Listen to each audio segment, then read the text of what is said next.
اپنی عظمت کی قسمیں کھا کے، اور یہاں تک کہ جو اس مجلس میں بیٹھنے والے لوگوں کے ساتھ ذاتی کام کے لیے آئے گا اللہ اس کی بھی مغفرت کرے گا۔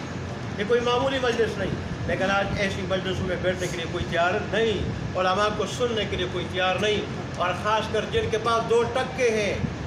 وہ تو علماء کو حقارت کی نظر سے دیکھتے ہیں، اور وہ سمجھتے ہیں ہم بڑے دیندار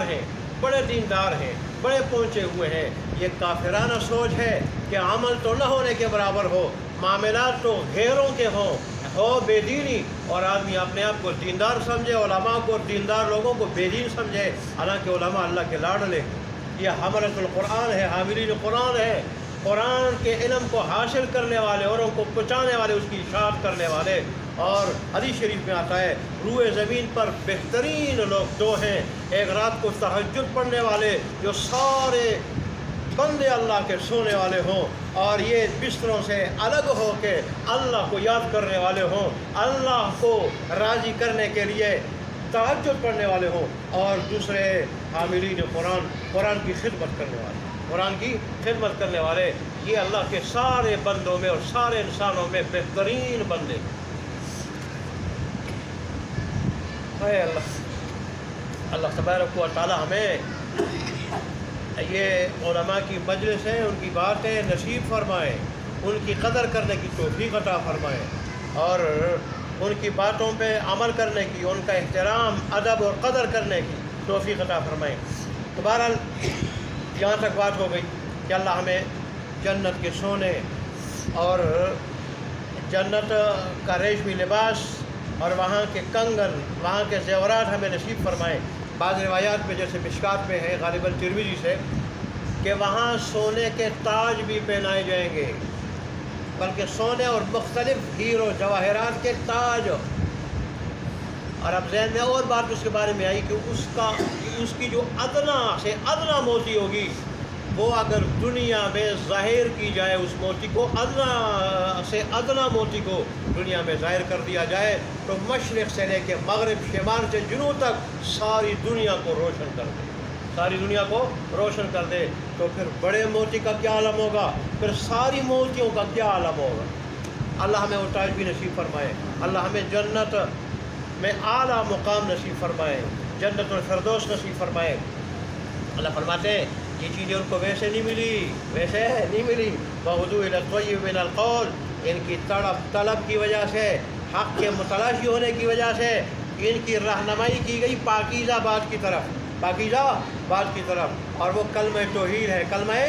ہے کہ یہ لا الہ الا اللہ پہ ایمان لے آئے، لا الہ الا اللہ محمد رسول اللہ پہ ایمان لے آئے، اور پھر اس کے مطابق انہوں نے کیا کیا، زندگی گزاری،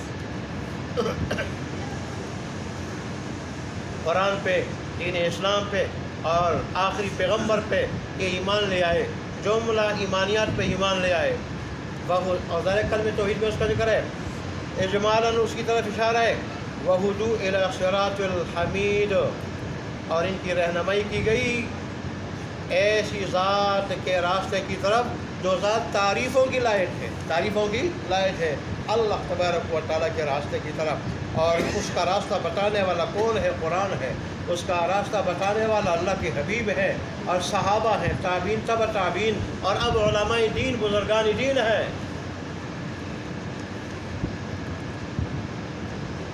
آج کل تو علماء کرام ہیں، ان کے پاس آئیں گے، بیٹھیں گے تو ظاہر ہے اللہ تبارک و تعالیٰ کے احکام کا، اللہ کے دین کا پتہ چلے گا، ہمیں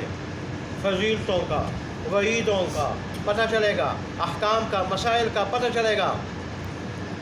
یہاں بھی اللہ تبارک و تعالیٰ نے جہاں پچھلے درس کی آیات میں کافروں کا ذکر کیا تھا اور انجام کا، تو پھر ایمان والوں کا ذکر ہوا انجام کا، اب اللہ سار ہی کافروں کا اور ان کے انجام کا ذکر کر رہے ہیں، اور پھر یہاں پر خاص کر اللہ کے مقدس مقام کا جو احترام نہ کرے، وہاں بے دینی کا کام کرے، تو ظاہر ہے اس کا وبال ڈبل ہو جاتا ہے، بلکہ کئی گنا بڑھ جاتا ہے۔ تو اللہ نے فرمایا کہ اگر جرم، کفر، ظلم، جرم، گناہ ایسی جگہ میں ہو جو محترم ہو، تو وہاں نیکی کئی گنا بڑھ جاتی ہے، وہاں گناہ بھی اور کفر اور شرک بھی کئی گنا بڑھ جاتا ہے۔ اس لیے اللہ تبارک و تعالیٰ نے خاص مسجد حرام کے اندر بے دینی کے کام کرنے والے، کفر، شرک اور لوگوں کو اللہ تبارک و تعالیٰ کے دینی حق سے روکنے والے لوگوں کی وعید ذکر کی ہے، وعید کہ ایسے لوگوں کو دردناک عذاب پہنچے گا۔ اور یہاں علماء نے لکھا ہے کہ مسجد حرام سے مراد پورا مکہ ہے، پورا حرم ہے، پورا حرم ہے، کہ پورے حرم کے اندر جو ظلم و زیادتی کرے گا، کفر شرک کرے گا اور مسلمانوں کو دین سے روکے گا، گناہ کرے گا، تو ایسے لوگوں کو دردناک عذاب اللہ چکائے گا، دنیا میں بھی اور آخرت میں۔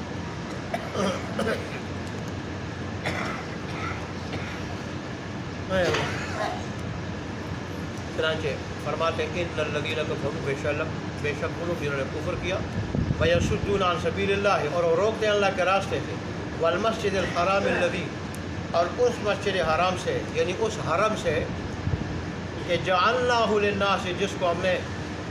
قرار دیا ہے لوگوں کے واسطے،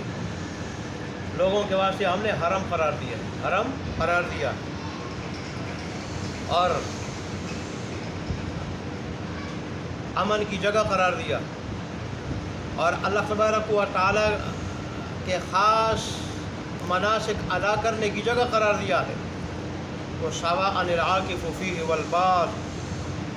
اس حرم کے اندر رہنے والا مقامی آدمی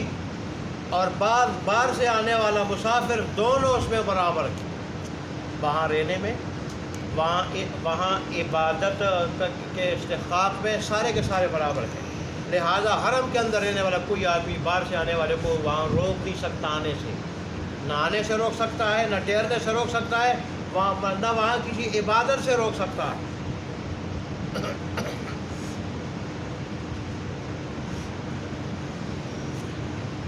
یا اور بھی باتیں، بات لمبی ہو جائے گی انشاءاللہ، زندگی نہیں تو کل کے کر دیں گے۔ وَمَن آگے وَمَن يُرِدْ فِيهِ بِإِلْحَادٍ بِظُلْمٍ، اور جو ارادہ کرے گا اس حرم کے اندر، اس حرم کے اندر بِإِلْحَادٍ، بے دینی کے ساتھ، بے دینی کے ساتھ ارادہ کرے گا اس حرم کے اندر، بِظُلْمٍ، ظلم کرنے کا، نُذِقْهُ مِنْ عَذَابٍ عَلِيمٍ، تو چکائیں گے ہم اس کو دردناک عذاب۔ جیسے سن 6 ہجری میں مکہ کے کافروں نے کیا کہ رسول اللہ صلی اللہ علیہ وسلم 1400 صحابہ کرام کے ساتھ عمرے کی ادائیگی کے لیے آئے، اور نے کہا ہم صرف ہم عمرے کی ادائیگی کے لیے آئے، دیکھو ہمارے پاس ہتھیار بھی نہیں ہے، لیکن ان بدبختوں سے حالانکہ جانور بھی ساتھ لائے تھے، سوائے چند آدمیوں کے باقی احرام بھی باندھ کے آئے تھے، انہوں نے عمر ادا کرنے نہیں دیا، اور کہا حالانکہ صلح بھی ہو گئی اور اس میں سخت شرطیں رکھی، ایک شرط یہ بھی تھی کہ اس سال واپس جاؤ، اگلے سال آ جاؤ۔ تو ایسے لوگوں کے بارے میں یہ آیت اتری، جیسے بعض مفسرین نے لکھا ہے، غالباً تفسیر دل منصور نے لکھا ہے کہ یہ ابو سفیان بن حرب کے بارے میں نازل ہوئی کہ انہی لوگوں نے سن 6 ہجری میں رسول اللہ صلی اللہ علیہ وسلم کو صحابہ کو روک لیا تھا۔ اللہ تبارک و تعالیٰ ہمیں دین پہ مکمل عمل کرنے کی توفیق عطا فرمائے۔ وآخر دعوانا الحمد